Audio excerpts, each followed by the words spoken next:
আল্লাহ বলেন, হে আমার মায়ার বান্দা আদমের সন্তান, তোমার বাবাকে বানাতে আমি মালিক মায়ার হাত দিয়া ঘষে ঘষে তার কপাল বানাইলাম। জিব্রাইল বলেন, মালিক আমাদের কপাল দিয়ে তো আপনাকে সেজদা দিয়েছি, আদম সন্তানও তো কপাল দিয়ে সেজদা দিবে, পার্থক্য কি? আল্লাহ বলেন, ওয়া বিইজ্জাতি ওয়া জালালি, আল্লাহ বলেন জিব্রাইল আমার বরত্বের কসম, আমার জালালিয়াতের কসম, তোমাকে বানানোর পরে সেজদায় পড়েছিলে 30,000 বছর, একটা দিনের জন্য তুমি তোমার কপাল উঠাও নাই।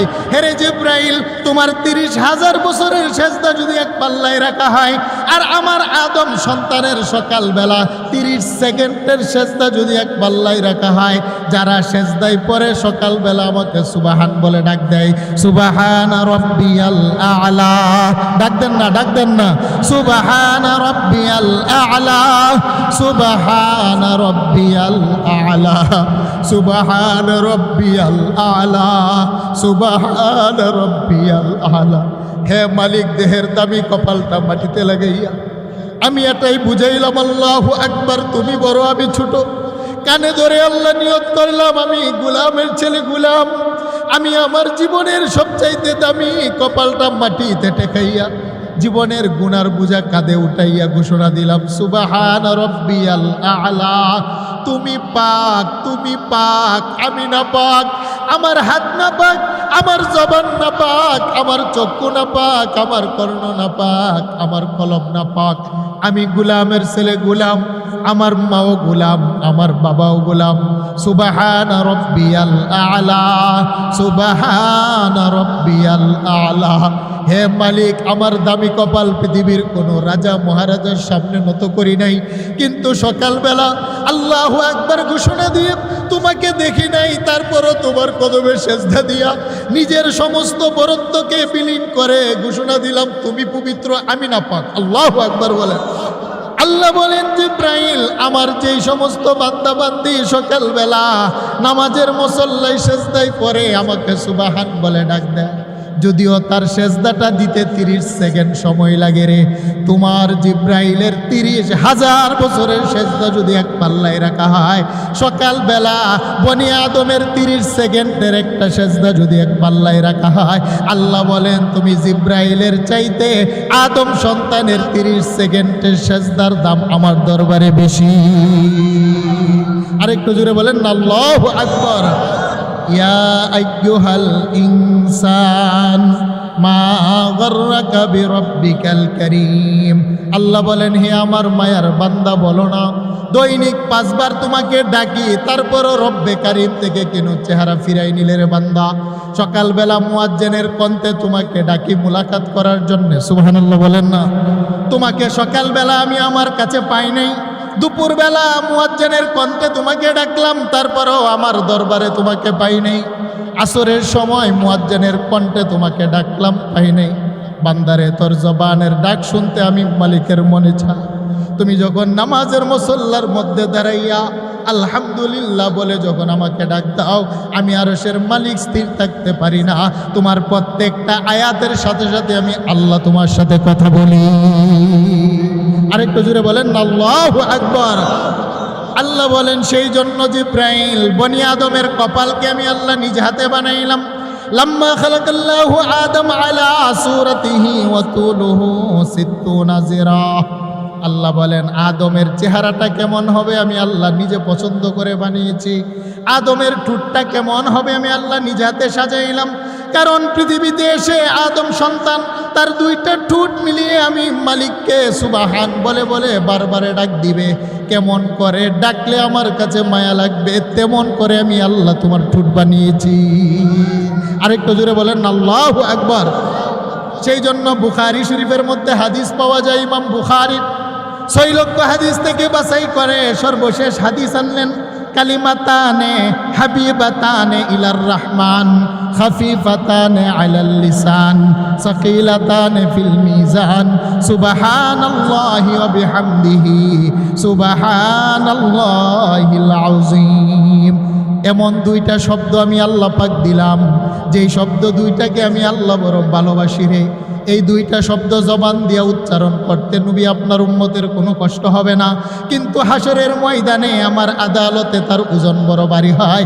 এই দুইটা শব্দ যেমনিভাবে আমি আল্লাহর কাছে প্রিয়, আপনার যে উম্মতের নারী পুরুষেরা তাদের জবান নাড়িয়ে দুইটা শব্দ বারবার উচ্চারণ করবে, আল্লাহ বলেন ওই মানুষটাও আমার কাছে প্রিয় হয়ে যায়। সেই দুইটা শব্দ হলো সুবহানাল্লাহি ওয়া বিহামদিহি সুবহানাল্লাহিল আযীম। আল্লাহ বলেন কেমন করে ডাকলে ঠোঁট মিলালে আমার কাছে শুনতে মায়া হয়, তেমন করে আমি আল্লাহ নিজ হাতে আদমের ঠোঁট বানিয়েছি। আরেকটু জোরে বলেন আল্লাহু আকবার। তাহলে বলেন আমাদেরকে নিজ হাতে যিনি বানাইলেন তিনি কে? কেন? আমার কপালের সেজদা নেওয়ার জন্যে। কারণ মানুষ যখন সেজদা দেয়, আমি আর আপনি মনে করি সেজদা দিয়েছি মাটিতে মসল্লায়। আল্লাহ বলেন না না, তুমি যখন আল্লাহু আকবার বলে সেজদা দাও, তুমি তো মনে করো তোমার কপাল লেগেছে মাটিতে। আল্লাহ বলেন না রে বান্দা, তুই কপালটা মাটিতে নেওয়ার আগে আমার দুইটা নুরানি কদম তোর কপালের নিচে ধরে দিই। সুবহানাল্লাহ বলেন। তোর কপাল তো পরে আমার কদমে। মানুষ অন্য কোনো ইবাদতের মাধ্যমে আল্লাহর নৈকট্য ততটা অর্জন করতে পারে না যতটা নৈকট্য অর্জন করতে পারে সেজদার মাধ্যমে। সুবহানাল্লাহ বলেন। তাহলে বলেন আমাদের কপালের মালিক কে? আরেকটু জুড়ে বলেন। আল্লাহ বলেন ইয়া আইয়ুহাল ইনসান মা গাররাকা বিরাব্বিকাল কারীম। হেরে বান্দা, কেন দয়াময় মালিক থেকে চেহারা ফিরিয়ে নিলে? বলো না আমার চাইতে কোনো মায়ার মালিক তোমার আছে কিনা? না রে বান্দা না, তোমার চাইতে বড় মায়ার কোনো মালিক নাই। তোমার তো কোনো অস্তিত্ব ছিল না রে বান্দা। পৃথিবীতে আসবে তোমার কোনো নাম ছিল না, তোমার কোনো বংশ ছিল না, তোমার কোনো পরিচয় ছিল না। আমি রব্বে কারীম দয়া করে 2 ফুটা নাপাক পানি থেকে তোমার একটা অস্তিত্ব দিলাম। আমি রব্বে কারীম তোমার একটা নাম দিলাম। আমি রব্বে কারীম তোমার একটা বংশ দিলাম। আমি রব্বে কারীম মাথা গুছার জন্য তোমাকে একটা ঘরের মালিক বানাইলাম। আমি রব্বে কারীম পরিচয় বহন করার জন্য তোমাকে একটা বংশের সম্মান দিলাম। আমি রব্বে কারীম সামাজিকভাবে তোমাকে মর্যাদা দিলাম। আমি রব্বে কারীম তোমার হাত ছিল ধরার ক্ষমতা ছিল না, ধরার ক্ষমতা দিলাম। তোমার পা ছিল হাঁটার ক্ষমতা ছিল না, আমি রব্বে কারীম তোমার 2টা কুচি পায়ে হাঁটার ক্ষমতা দিলাম। তোমার জবান ছিল কথা বলার ক্ষমতা ছিল না, আমি রব্বে কারীম তোমাকে কথা বলার ক্ষমতা দিলাম।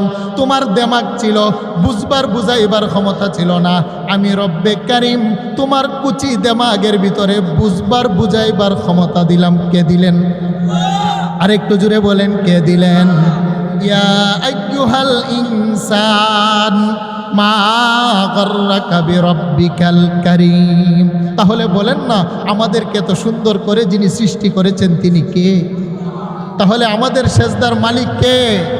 আমাদের কলবের ভিতরে প্রেম আর মহাব্বত মা বাবা পৃথিবীর নেতা নেত্রীর চাইতে কার প্রতি হবে? আরেকটু জুড়ে বলেন আল্লাহর প্রতি। আমাদের কোনো অস্তিত্ব ছিল না। আচ্ছা বলেন না, আজ থেকে 100 বছর আগে আমরা যারা আছি পৃথিবীতে আসবো, আমাদের কোনো নাম নিশানা ছিল? একটু যুবক ভাইয়েরা আছেন, বলেন আমাদের নাম নিশানা ছিল? আমাদের কোনো নাম নিশানা কোনো কিছুই পৃথিবীতে ছিল না। আমরা ছিলাম কোথায়? আমরা ছিলাম গাভীর দুধের ভিতরে, আমরা ছিলাম গাছের ফলের ভিতরে, আমরা ছিলাম পুকুরের মাছের ভিতরে। আল্লাহ বলেন পৃথিবীর শস্য ফলাদিগুলো তোমার আম্মা আব্বা খেয়েছে। কণা অনুকণার মাধ্যমে তোমার মা বাবার দেহের ভিতরে আমি আল্লাহ প্রথমে রক্ত তৈরি করেছি। বলেন সুবহানাল্লাহ। আল্লাহ বলেন প্রথমে তোমার আব্বা আম্মার দেহের ভিতরে রক্ত তৈরি করলাম। তোমার আম্মা আব্বার রক্তের ভিতর থেকে আমি আল্লাহ আরেকটা বস্তু বানাইলাম, সেটা হলো নুতফা। বলেন না সুবহানাল্লাহ। আল্লাহ বলেন বীর্য নামক নুতফাটা তোমার আম্মা আব্বার রক্তের ভিতর থেকে তৈরি করলাম। তৈরি করে তোমার বাবার মেরুদণ্ডের হাড্ডির ভিতরে আমি আল্লাহ জমা করে রাখলাম। তোমার আম্মা জানের বক্ষ পাঞ্জরের ভিতরে আমি আল্লাহ জমা করে রাখলাম। কারণ আমি আল্লাহ সেটা দিয়ে তোমাকে বানাবো আর তোমাকে দুনিয়াতে এনে তোমার জবানের ডাক শুনবো। সুবহানাল্লাহ বলেন না? আরেকটু জোরে বলেন আল্লাহু আকবার। ইয়াখরুজু মিন বাইনিস সুলবি ওয়াত তারাইব। আল্লাহ বলেন শোনো আমি তোমার কেমন রব্বে কারীম। তোমার বাবার বংশ হলো ভিন্ন বংশে, তোমার মায়ের বংশ হলো একটা ভিন্ন বংশ। আমার মায়ের বংশের সাথে বাবার বংশের কোনো মিল ছিল না। আমার দাদা এবং আমার নানা দুইজনের সম্মতি হয়ে যখন আমার মা বাবাকে বিবাহ করালেন, আমার আম্মা আব্বার মোহাব্বতের মাধ্যমে ইয়াখরুজু মিন বাইনিস সুলবি ওয়াত তারাইব। আল্লাহ বলেন যখন তোমার মা এবং বাবা উভয় যখন একসাথে প্রেম আর মোহাব্বতে লিপ্ত হলো, তোমার আব্বার মেরুদণ্ডের ভিতর থেকে এক ফোঁটা শুক্রাণু নিলাম, তোমার মায়ের বক্ষ পাঞ্জর থেকে আরেক ফোঁটা ডিম্বাণু নিলাম, উভয়টা হলো 2 ফোঁটা নাপাক পানি। যেই নাপাক পানির ভিতরে কথা বলার মতো জবান ছিল না। সুবহানাল্লাহ বলেন না। বিরব্বিকাল কারীম, আমি কেমন রব বান্দা চিনো না রে গোলাম। এমন একটা নাপাক পানি, যেই নাপাক পানিটা বাবার লুঙ্গিতে লাগলে বাবার লুঙ্গি নাপাক হয়, এমন একটা নাপাক পানি দিয়ে তোমাকে বানাইলাম। যেই নাপাক পানিটা মাটিতে পড়লে মাটি নাপাক হয়, এমন একটা নাপাক বস্তু দিয়ে মানুষ তোমাকে বানাইলাম। যেই নাপাক পানির কথাটা বন্ধু মহলে আলোচনা করা যায় না। তুলিজুল লাইলা ফিন নাহারি ওয়া তুলিজুন নাহারা ফিল লাইল ওয়া তুখরিজুল হাইয়া মিনাল মাইয়িতি ওয়া তুখরিজুল মাইয়িতা মিনাল হাই। আল্লাহ বলেন তোমার মা একজন জীবিত নারী, তোমার বাবা একজন জীবিত পুরুষ, 2 জন জীবিত নারী এবং পুরুষের ভিতর থেকে 2 ফোঁটা নাপাক মৃত পানিকে বের করে আনলাম। সুবহানাল্লাহ বলেন। বলেন কে আনলেন? আরেকটু জোরে বলেন কে আনলেন? আল্লাহ বলেন এমন 2 ফোঁটা নাপাক পানি আনলাম তোমাকে বানানোর জন্যে, যার ভিতরে চোখ, কর্ণ, নাসিকা, ত্বক কিছুই ছিল না। আমি কি করলাম জানো? এই 2 ফোঁটা নাপাক পানি এনে তোমার জনম দুঃখিনী মায়ের রেহেমের ভিতরে রাখলাম তোমাকে বানানোর জন্য। সুবহানাল্লাহ বলেন। ফি যুলুমাতিন সালাস, আল্লাহ বলেন 3টা অন্ধকারের ভিতরে নিয়ে আমি আল্লাহ নাপাক পানিটা রেখে, ওয়াল্লাযী ইউসাউবিরুকুম ফিল আরহামি কাইফা ইয়াশা, কেমন করে তোমার নাকটা বানালে আমার কাছে ভালো লাগবে, কেমন করে চোখটা বানালে আমার কাছে ভালো লাগবে, তোমার নাকের ছিদ্র কয়টা হবে, তোমার হাতের আঙ্গুল কয়টা হবে, তোমার কান কয়টা হবে, তোমার পায়ের আঙ্গুল কয়টা হবে, বান্দা আমি আমার পছন্দ অনুযায়ী তোমার মায়ের পেটে তোমাকে সৃষ্টি করেছি। সুবহানাল্লাহ বলেন। আরেকটু জোরে বলেন আল্লাহু আকবার। পাশাপাশি তোমার বাম পাশে দুধের 2 আঙ্গুল নিচে আমি আল্লাহ একটা গোস্তের টুকরাও সৃষ্টি করেছি, নাম হলো কলব। আল্লাহ বলেন এই কলবটা সৃষ্টি করেছি পৃথিবীতে এসে। বিরব্বিকাল কারীম, আমি মালিককে প্রেম আর ভালোবেসে জায়গা দিয়ে আমি আল্লাহকে পৃথিবীর সবচাইতে বেশি প্রেম আর ভালোবাসা দিবে, তাকওয়া দিবে, আমি আল্লাহকে মহাব্বত দিবে।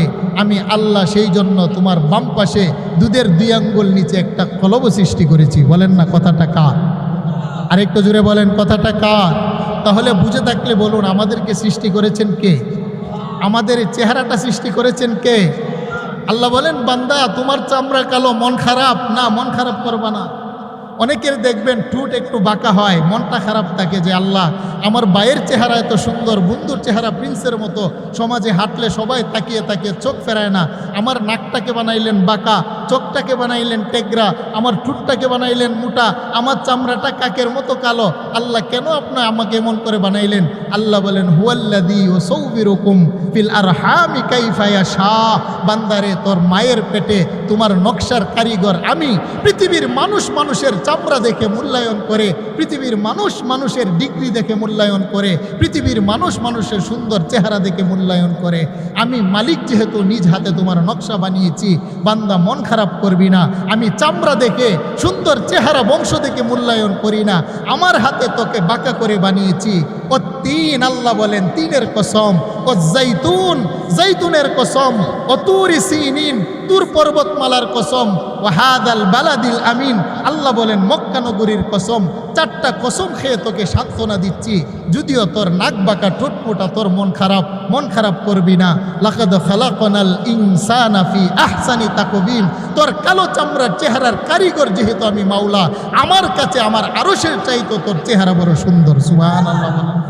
আরেকটু জোরে বলেন আল্লাহু আকবার।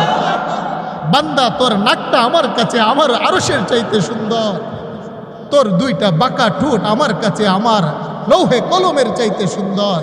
বান্দা তোর কাকের মতো কালো চেহারাটা জান্নাতের হুর ও গলমান, খলিকাতিল মালাইকাতু মিন নূর, যাকে আমি নূর দ্বারা সৃষ্টি করেছি। খলিকাতিল হুরুন আইন মিনাজ জাফরান, যেই জান্নাতের রমণী হুর গলমানকে আমি জাফরান দ্বারা সৃষ্টি করেছি। বাহির থেকে 70 গজ কাপড়ের ভিতরে তাদের রক্ত দেখা যায়।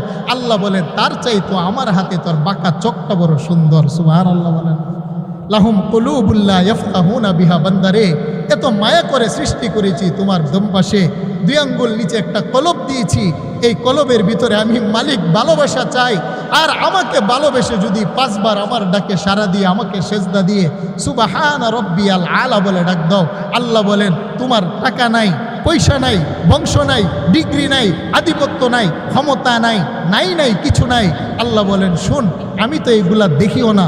ইন্নাল্লাহা লা ইয়ানজুরু ইলা সুওয়ারিকুম ওয়া আমওয়ালিকুম ওয়ালাকিন ইয়ানজুরু ইলা কুলুবিকুম ওয়া আ'মালিকুম। আমি মানুষের চেহারা দেখে বিচার করি না, আমি মানুষের ক্ষমতা আর ধন সম্পদ দেখে বিচার করি না। ওয়ালাকিন ইয়ানজুরু ইলা কুলুবিকুম, আমি যেটা দেখি বান্দা সেটা হলো তোর কলব দেখি, তোর কলবের ভিতরে আমি রব্বে কারিমের প্রেম আর ভালোবাসা আছে কিনা বলেন সুবহানাল্লাহ। আরেকটু জোরে বলেন আল্লাহু আকবার। আমি নেক আমল দেখি, ওয়ালা আব্দুম মুমিনুন খায়রুম মিন মুশরিক। আল্লাহ বলেন একজন নামাজওয়ালা বান্দা বান্দি, একজন পর্দাওয়ালি নারী, যেই নারী পর্দার ভিতরে চলে, যেই নারী তার সতীত্বকে হেফাজত করে, সমাজের যেই নারী তার মাতৃত্বকে হেফাজত করে, সমাজের যেই নারী তার নারীত্বকে হেফাজত করে, এই যে তার নারীত্ব, মাতৃত্ব, সতীত্ব হেফাজতের জন্য হচ্ছে এই সমস্ত মাদ্রাসা। বলেন ঠিক না বেঠিক? আল্লাহ বলেন যেই নারীটা তার নারীত্বকে হেফাজত করে, পরপুরুষের সামনে তার চেহারা রূপ লাবণ্য দেখায় না, উচ্চ আওয়াজে কথা বলে না, বাহিরে যাওয়ার সময় বুরকা পরে যায়, হিজাব টাঙিয়ে যায়, যেই নারীর গায়ে পৃথিবীর কোনো পরপুরুষ হাত দেয় না, আল্লাহ বলেন তুমি স্বামী যদি গুলামও হয়, রিস্কা চালকও হয়, দিন মজুরও হয়, হে নারী আমি তোমাকে বললাম তোমার মর্যাদা আমার নিকটে পৃথিবীর রাজা মহারাজার চাইতে বেশি। বলেন সুবহানাল্লাহ। সমাজের যেই যুবক তার কলবের ভিতরে মালিকের প্রেম আছে, যেই যুবক ইয়াবা খায় না, সমাজের যেই যুবকের হাত দিয়ে মদের বোতল স্পর্শ করে না, সমাজের যেই যুবক তাসের আড্ডাখানায় বসে না, সমাজের যেই যুবক ইয়াবার ডিলারগিরি করে না, মদের শরাব পানি খায় না, আম্মা আব্বার সাথে নাফরমানি করে না, বড়দের সাথে অসম্মানী করে না, মাদ্রাসা মসজিদ কোরআন আলেম ওলামার সাথে দুশ্মনী রাখে না, প্রেম দেয়, ভালোবাসা দেয়, মহাব্বত দেয়। আল্লাহ বলেন যদিও তোমার টাকা নাই, পয়সা নাই, বংশ নাই, ডিগ্রি নাই, নাই কিছু নাই, তোকে আমি আস্তে আস্তে ভালোবেসে এমন একটা পর্যায়ে নিয়ে যাই, যেদিন তুই মারা যাবি তোর মাও কাঁদবে, বাবাও কাঁদবে, স্ত্রী কাঁদবে, সন্তান কাঁদবে, পৃথিবীর মানুষ মনে করে আপনজন চলে যাচ্ছে, আমি কাঁদি। আল্লাহ বলেন আরো 2টা জিনিসও কাঁদে, ফামা বাকাত আলাইহিমুস সামাওয়াতু ওয়াল আরদ, তোর জন্য 7টা আকাশও কাঁদে, তোর জন্য 7টা জমিনও কাঁদে। সুবহানাল্লাহ। তুমি তো মনে করো যে আমার মা আমার পাশে বসে কাঁদছে, স্ত্রী কাঁদছে, সন্তান কাঁদছে। আল্লাহ বলেন না, তোর জন্য 7টি আকাশও কাঁদে, তোর জন্য 7টি জমিনও কাঁদে। দুনিয়ার মানুষ মানুষের সম্পদ দেখে মূল্যায়ন করে না রে বান্দা, আমি সম্পদের দিকে তাকাই না। আমি যদি সম্পদ দেখে বিচার করতাম, হাবশার কালো বেলাল মসজিদে নববীর মুয়াজ্জিন বানাতাম না। সুবহানাল্লাহ বলেন। যেদিন মক্কা বিজয় হয়ে গেল, মক্কা বিজয়ের দিন আল্লাহর রসুল মক্কা বিজয়ের পতাকা নিয়ে মক্কার চত্বরে ঢুকলেন। আল্লাহ রসুলের সামনে আবু বকর, উমর, উসমান দাঁড়িয়ে আছেন। সাহাবায়ে কেরাম আনন্দে আত্মহারা। আল্লাহর রসুল খুঁজছেন আইনা বেলাল, কোথায় রে আমার হাবশার কালো বেলাল কোথায়? সাইয়েদানা বেলাল অনেকটা পিছনে দাঁড়িয়ে আছেন, কাবা ঘরের উত্তর পাশে। বলেন লাব্বাইকা ইয়া রাসূলুল্লাহ, নবীজি আমাকে আপনি ডাকছেন, আমি তো উপস্থিত। আল্লাহ রসুল বললেন বেলাল, আজকে মক্কা বিজয়ের একটা আজান হবে। মক্কার কাফেরেরা আমাকে মায়ের ভূমি থেকে 10 বছর আগে বের করে দিয়েছিল। আল্লাহ পাক মক্কা বিজয়ের ক্ষমতা আমার হাতে দিলেন।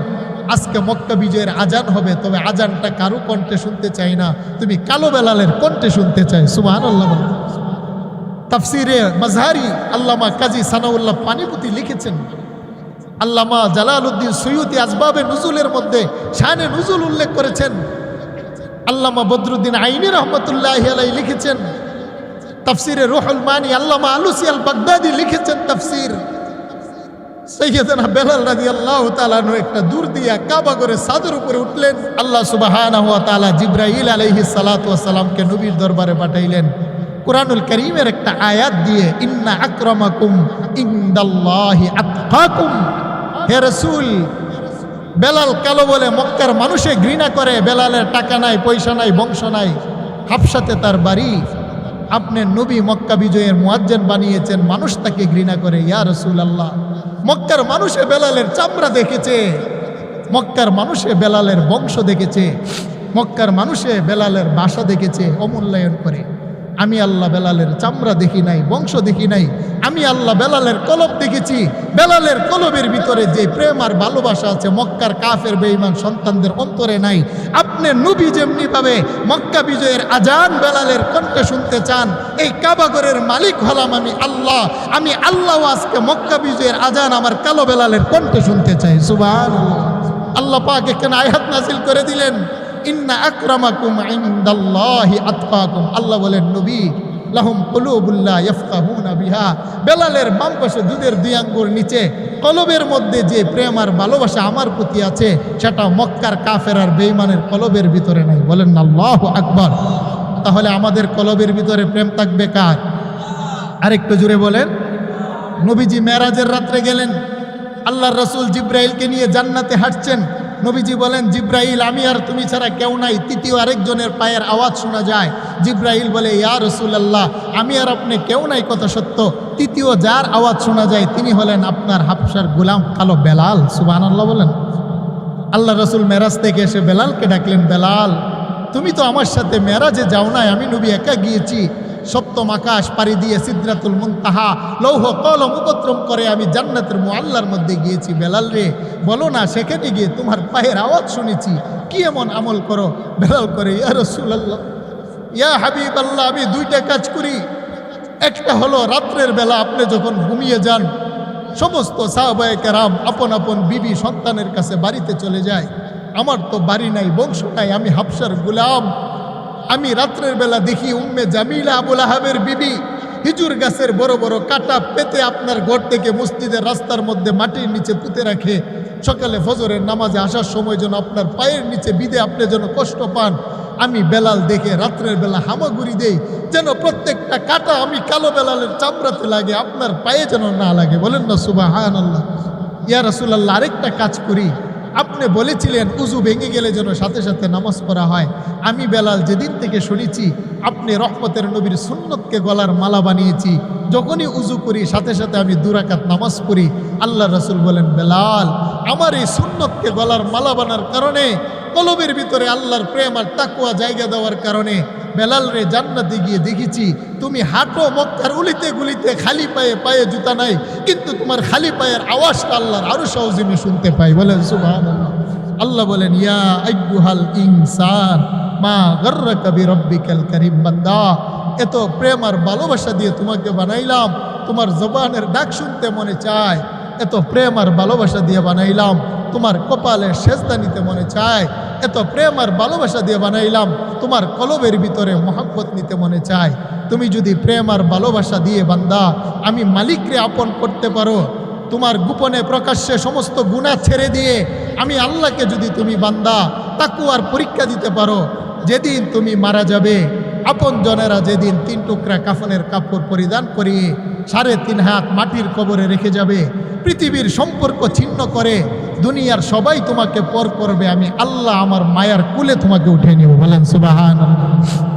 সেই জন্য হাদিসের মধ্যে আছে, বান্দা যখন মৃত্যুর বিছানায় শায়িত হয়, একজন নামাজওয়ালা বান্দা, একজন পর্দাওয়ালি বান্দি, একজন আল্লাহওয়ালি বান্দি, স্বামী শ্বশুরের খেদমত করনে ওয়ালি একজন বান্দি, যে সমস্ত মেয়েরা এই সমস্ত মাদ্রাসায় পড়ে, পর্দা শিখে, কোরআন শিখে, আদব আখলাক শিখে, এই রকম একটা মেয়ে, এই সমস্ত মেয়েগুলাকে যে সমস্ত মা বাবা পর্দাওয়ালি শিখায়, এই সমস্ত মা বাবা যখন মৃত্যুর বিছানায় শায়িত হয়, আল্লাহ বলেন 2 রকম ফেরেশতা আসে তোমার বাড়িতে। সুবহানাল্লাহ বলেন না। কষ্ট হচ্ছে আপনাদের, আমি শেষ করে দেই। আল্লাহ বলেন 2 প্রকারের ফেরেশতা আসে। এক প্রকারের ফেরেশতা আল্লাহর কাছে যায় যে আল্লাহ তার রূহটা কিভাবে নিয়ে আসব। আল্লাহ বলেন, আজরাইল তার কাছে তুমি 500 নূরের ফেরেশতা নিয়ে যাও, জান্নাত থেকে রেশমি রুমাল নিয়ে যাও। মালাকুল মউত আজরাইল যখন তার হলকের ভিতরে গড়গড় আরম্ভ হয়, তার বাড়ির চতুর্দিকে বিছানার পাশে 500 নূরের ফেরেশতা কাতার বন্দি হয়ে দাঁড়িয়ে যায় আকাশ পর্যন্ত।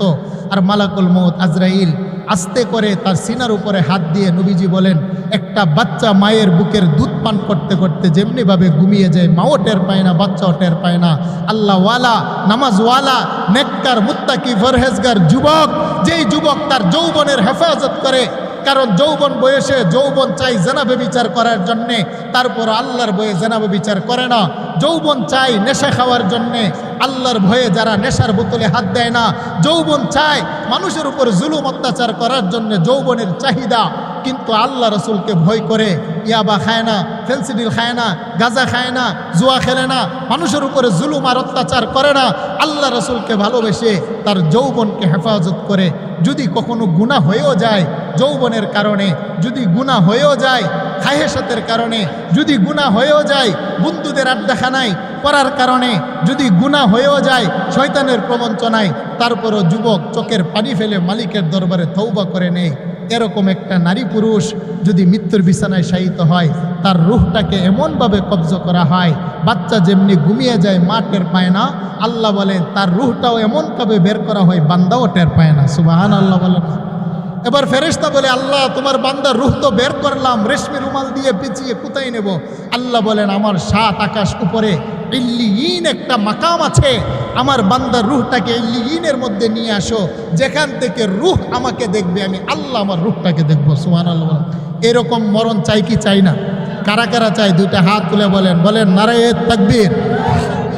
2টা হাত নামান। এখন কি করে মানুষ মাইকে এলান হয় ইমুকের বাড়ি ইমুকের সন্তান ইন্তেকাল করেছে, বন্ধুরা সবাই দৌড়িয়ে আসে জীবনের মতো আপনাকে বিদায় দেওয়ার জন্যে। মুরব্বীরা কি বলে, যাও বাজারে যাও 3 টুকরা কাফনের কাপড় আনবে, বেশি আনবে না, কারণ পৃথিবীর কোনো কালারিং কাপড় দিয়ে কাফনের কাপড় হয় না।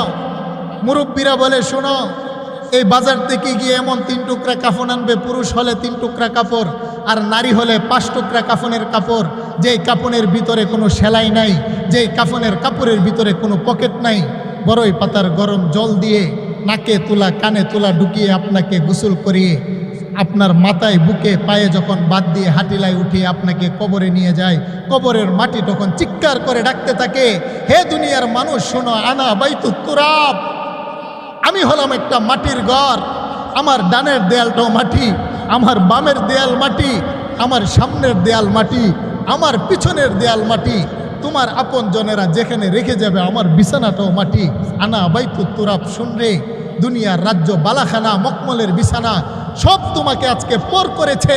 পৃথিবী হলো বড় গাদ্দার, পৃথিবী কারোর সাথে বন্ধুত্ব করে না। তোমার কোমরের কালো সুতাটাও তোমার সন্তান রেখেছে। তুমি যে বালিশে ঘুমাতে তোমার সন্তান সে বালিশের মালিক, তুমি যে পাত্রে পানি পান করতে তোমার সন্তান সে গ্লাসের মালিক, তুমি যে সহায় সম্পত্তি রেখে আসছিলে সব কিছুর তোমার সন্তান মালিক। আনা বাইতুত তুরাব, শোনো আমি হলাম তোমার একটা মাটির ঘর, আনা বাইতুল ওয়াহদাতি, আমি হলাম তোমার একটা নির্জনতার ঘর, যেই ঘরে মা বাবা বন্ধু বান্ধব কেউ আসবে না। আনা বাইতুদ দুধ, শোনো না আমার ঘরের ভিতরে পোকামাকড় আছে, তোমার লাশটা যখন রেখে যাবে 7 দিনের দিন তোমার 2টা নয়ন পুকে খাবে, 21 দিনের দিন তোমার লিভারগুলো গলে তোমার দেহের ভিতরে কোটি কোটি পোকা ধরবে। কিতাবের মধ্যে মুফাসসিরিন কেরাম লিখেছেন একটা লাশ দাফন করলে 4 মাসের ভিতরে তার গোশত পচে যায়, 6 বছরের ভিতরে লাশের হাড্ডি মাটি খেয়ে ফেলে। কবর বলে আনা বাইতুদ দুধ, আমি পোকামাকড়ের ঘর, তবে শোনো আমি অপেক্ষাই করি আমার আরশের মালিকের সাথে তোমার সম্পর্কটা যদি ভালো হয়, আমি কবর হব তোমার জন্য জান্নাতের বাগিচা, তোমার টেনশন হবে না। সুবহানাল্লাহ। আল কবরু রওজাতুম মিন রিয়াজিল জান্নাহ আও হুফরাতুম মিন হুফারিন নার। নবীজি বলছেন যখন লাশটাকে দাফন করে চলে আসে সাথে সাথে কবরটার 2 রকম অবস্থা হয়। এক শ্রেণীর মানুষের জন্য মাটির কবর হয় জান্নাতের বাগান, আরেক শ্রেণীর মানুষের জন্য এই কবরটা হয়ে যায় জান্নাতের গর্ত। বলেন না আল্লাহু আকবার। আতাহু মালাকানে আসওয়াদানে আজরাকান। আল্লাহ রাসূল বলেন লাশটাকে কবরে রাখার পরে সাথে সাথে 2 জন ফেরেশতা আসেন, নীল চক্ষুওয়ালা কালো বর্ণের, একজনের নাম মুনকার আর একজনের নাম নাকির। 2 জন ফেরেশতা কবরে এসে কি করেন, ফায়ুজলিসানিহি, আল্লাহ রাসূল বলেন নারী হোক পুরুষ হোক লাশটাকে কবরের মাটির সাথে বসান। সুবহানাল্লাহ বলেন লাশটাকে কি করা হয়, বসানো হয়। বুখারীতে বর্ণনা পাওয়া যায় নবীজি বলেন লাশকে কবরে মাটি চাপা দিয়ে আপনজন যখন চলে যায় বাড়ির দিকে, মৃত লাশটা আপনজনের পায়ের জুতার আওয়াজ পর্যন্ত কবর থেকে শুনতে পায়। সুবহানাল্লাহ বলেন না। তখন মা সন্তানকে লক্ষ্য করে বলে, হে আমার ছেলে তুই এত নিষ্ঠুর কেন হলি? তুই তো জানোস আমি মা কোনোদিন মাটিতে ঘুমাই নাই, আজকে তুই আমাকে 3 টুকরা কাফনের কাপড় দিয়ে মাটির বিছানায় দুনিয়ার সম্পর্ক ছিন্ন করে তুই আমাকে চলে গেলি। ফায়ুজলিসানিহি, ফেরেশতা তাকে বসিয়ে প্রথম প্রশ্ন করে, মান রব্বুক, বলো না আল্লাহর পক্ষ থেকে আসছে পরীক্ষা করার জন্য, তোমার রবকে, রবের পরিচয় দাও। সুবহানাল্লাহ বলেন। আরেকটু জোরে বলেন না আল্লাহু আকবার। বলেন প্রশ্নটা করবে কে? আরেকটু জোরে বলেন প্রশ্নটা করবে কে? আপনাদেরকে মনে হয় করবে না, আরেকটু যুবক ভাইদেরকে করবে না? 1 নম্বর প্রশ্ন, মান রব্বুক, তোমার রবকে। আল্লাহর বান্দা বান্দি বলে, ফেরেশতা কোন রবের প্রশ্ন করো? বলে জবাব দাও। বলে কোন রবের প্রশ্ন? যেই রবের কথা নামাজের রুকুতে গিয়ে পড়েছিলাম সুবহানা রব্বিয়াল আউজিম, রবের নাম। সেজদায় গিয়ে পড়েছিলাম সুবহানা রব্বিয়াল আলা, রবের নাম। নামাজে দাঁড়িয়ে পড়েছিলাম আলহামদুলিল্লাহি রব্বিল আলামিন, সেখানেও রবের নাম। মোনাজাতে পড়েছিলাম রব্বানা জলামনা, রবের নাম। রুকু থেকে দাঁড়ানোর সময় পড়েছিলাম রব্বানা হামদান, রব্বানা লাকাল হাম। ফেরেশতা কোন রবের প্রশ্ন করো? যেই রবের কথা ফজরে আমাকে ভুলাতে পারে নাই, যেই রবের কথা দিনের বেলা হাজারো ব্যস্ততা ভুলাতে পারে নাই, জুহরের নামাজে গিয়ে সেজদায় পড়েছিলাম সুবহানা রব্বিয়াল আলা, রুকুতে গিয়ে পড়েছিলাম সুবহানা রব্বিয়াল আউজিম। আসরে, মাগরিবে, এশারে, ফজরে, তাহাজ্জুদে যেই রবের কথা বারবার দৈনিক 352 বার রবের নাম জবান দিয়ে জপেছি, তুমি কি ওই রবের প্রশ্ন করছো? ফেরেশতা বলে হ্যাঁ, ওই রবের প্রশ্নই তো করলাম। আল্লাহর বান্দা বান্দি বলে, দৈনিক 352 বার 5 ওয়াক্ত নামাজে আমার রবকে ডেকে আসলাম, এখন এসে রবের প্রশ্ন করো, জবাব নাও। আমার রব হলেন আমার আল্লাহ। সুবহানাল্লাহ। 1 নম্বর প্রশ্ন হয়ে যায়, মুস্কি হাসি দিয়ে দ্বিতীয় প্রশ্ন করে, ওমান দীনুক, বলো না তোমার ধর্ম কি? সে বলে ইন্নাদ দীনা ইনদাল্লাহিল ইসলাম, আমি আল্লাহর মনোনীত ধর্ম ইসলামের প্রেমিক ছিলাম, কোরআনের আশিক ছিলাম, মাদ্রাসার সাথে দুশ্মনী করি নাই, আলেম উলামার সাথে দুশ্মনী করি নাই, আমি কোরআনের পক্ষে ছিলাম, আল্লাহর দ্বীনের পক্ষে ছিলাম, হিন্দু ছিলাম না, বৌদ্ধ ছিলাম না, খ্রিস্টান ছিলাম না। বলে জবাব দাও। বলে দীনিয়াল ইসলাম, আমার ধর্ম হলো ইসলাম। ফেরেশতা বলে, 3 নম্বর প্রশ্নতে যাই, মা হাযার রাজুল আল্লাযী বুইসা ফীকুম, আমার আর আপনার নবী মুহাম্মদুর রাসূলুল্লাহর একটা সূরত আর ছবি ইমানদারের কবরে দেখিয়ে বলবে, তাকে চিনো কিনা? সুবহানাল্লাহ বলেন। আরেকটু জোরে বলেন না আল্লাহু আকবার।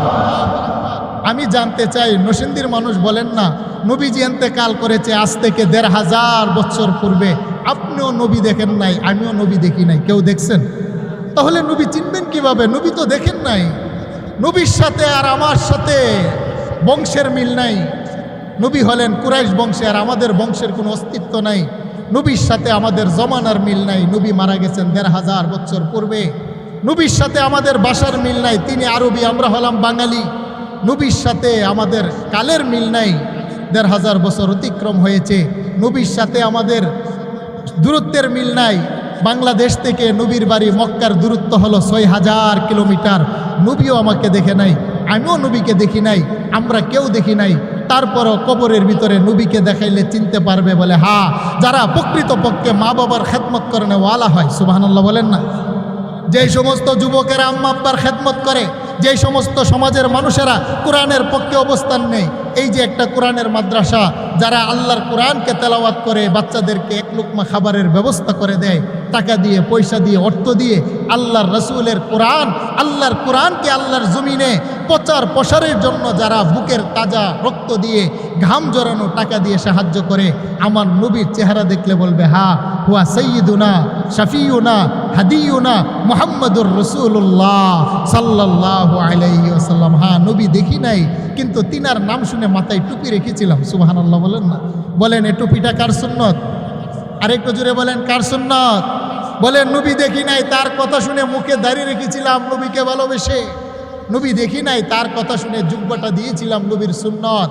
নবী দেখি নাই, কিন্তু নবী যে কোরআনের জন্য দান শহীদ করেছে, নবী যে কোরআন প্রচার করতে গিয়ে নিজের মায়ের জন্ম বিটা ছেড়ে মক্কা থেকে মদিনা গিয়েছে, সেই কোরআনের প্রতি আমাদের ভালোবাসা ছিল, কোরআনের মাদ্রাসার প্রতি ভালোবাসা ছিল।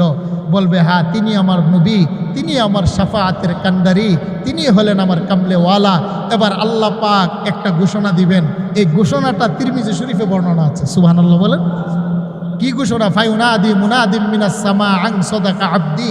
আল্লাহ বলেন, ফেরেশতা পাঠাইছিলাম 3 প্রশ্নের জবাবের জন্যে, আমার বান্দা যা বলেছে আমি তো শুনেছি, আমি সত্যায়িত করছি, আমার বান্দা বান্দি যা বলেছে সত্য বলেছে। সুবহানাল্লাহ। তবে তার দেহের ভিতরে কি আছে বলো না? ফেরেশতা মুনকার নাকির বলে, আল্লাহ দুনিয়ার মা বাবা বড় নিষ্ঠুর, আপনজনেরা বড় নিষ্ঠুর। 3 টুকরা কাফনের কাপড় 5 টুকরা কাফনের কাপড় পরিয়ে মাটির বিছানায় ফেলে চলে গিয়েছে, বালিশ খাতা বিছানা কিছু দেয় নাই। আল্লাহ বলেন না না, এতদিন সে ছিল দুনিয়ার মেহমান, 3 প্রশ্নের জবাব দিয়েছে, আমার রাসূলের পরিচয় দিয়েছে, আজকে থেকে সে হলো আমার মেহমান, আমার বাড়িতে এসে মাটির বিছানায় ঘুমাবে হতে পারে না। ঘোষণা দিলাম ফা আফরিশুহু মিনাল জান্নাহ, তার পিঠের নিচে জান্নাতের একটা মখমলের গালিচা বিছিয়ে দাও। সুবহানাল্লাহ। ওয়া আলবিসুহু মিনাল জান্নাহ, তার দেহের ভিতরে এক জোড়া রেশমি কাপড় পরিয়ে দাও। আফতাহু লাহু বাবান ইলাল জান্নাহ, তার কবরটাকে আমার জান্নাতের সাথে সংযুক্ত করে দাও। আল্লাহ রাসূল বলেন তার চোখের দৃষ্টি ডানে বামে 70 গজ পরিমাণ তার কবরটাকে প্রশস্ত করে দিয়ে ফেরেশতা বলবেন পালা নাম, বান্দা তুমি ঘুমাও। বান্দাটা বলবে আমাকে একটু ছেড়ে দাও না, আমি দুনিয়াতে গিয়ে খবরটা দিয়ে আসি। আমি যৌবন বয়সে দাড়ি রেখেছিলাম, আমার বন্ধুরা বলেছিল তুমি মৌলবাদী দেখা যায়। আমি মাথায় পাগড়ি দিয়েছিলাম, আমার বন্ধুরা বলেছিল জঙ্গির মতো দেখা যায়। আমি নামাজ পড়েছিলাম, তাবলীগের চিল্লাতে গিয়েছিলাম, আমার বন্ধুরা আমাকে গালমন্দ করেছিল।